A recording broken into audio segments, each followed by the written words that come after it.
Cheers, everyone. Every year, Sichan Siv celebrates the day he arrived in the United States as a refugee with only $2 in his pocket.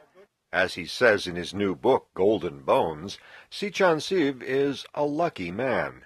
Cambodians believe that somebody who is very blessed and lucky is a person of golden bones. Luck and hard work helped Sichan Siv go in 13 years' time from being a poor refugee to being the first Asian American to serve as deputy assistant to the President of the United States under the first President Bush. In 2001, the current President Bush appointed him U.S. Ambassador to the United Nations Economic and Social Council. But Sichan Siv's real luck started well before all that. He survived one of the most brutal periods of modern human history when the Khmer Rouge took over his country in 1975. He was working with the relief agency CARE at the time and could have escaped had he made it to the U.S. Embassy on time. I missed the last helicopter by 30 minutes because I decided to go to a meeting trying to help some 3,000 refugee families stranded in a province. So 5 days later, the Khmer Rouge came.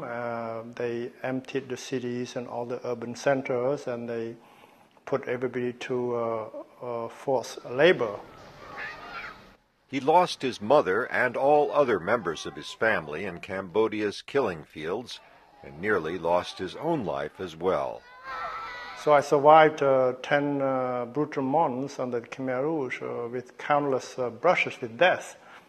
Then I made it to Thailand after I spent 3 days walking across the jungle in northwest Cambodia. I fell in a booby trap. I was severely wounded, but I arrived in Thailand completely exhausted. That belonged to my mother. This scarf, given to him by his mother, and an old rice bag are the only things Sichan Siv managed to take with him. He honors his mother every day by praying in front of these simple heirlooms. Fingers around. Although he avoids bitterness, Sichan Siv says he wants to see former Khmer Rouge leaders held accountable for their crimes. There's not one Cambodian who has not lost someone or something dearest to them. So everybody wanted to have justice brought to these people. Today, Sichan Siv is far removed from the pain and horror of the past, living a new life here in Texas. This self-styled Cambodian cowboy came to Texas partly because his wife Martha was born and raised here. Sichan said that when he was growing up in Cambodia, he listened to all those John Wayne movies in French, so now he's living it out in San Antonio.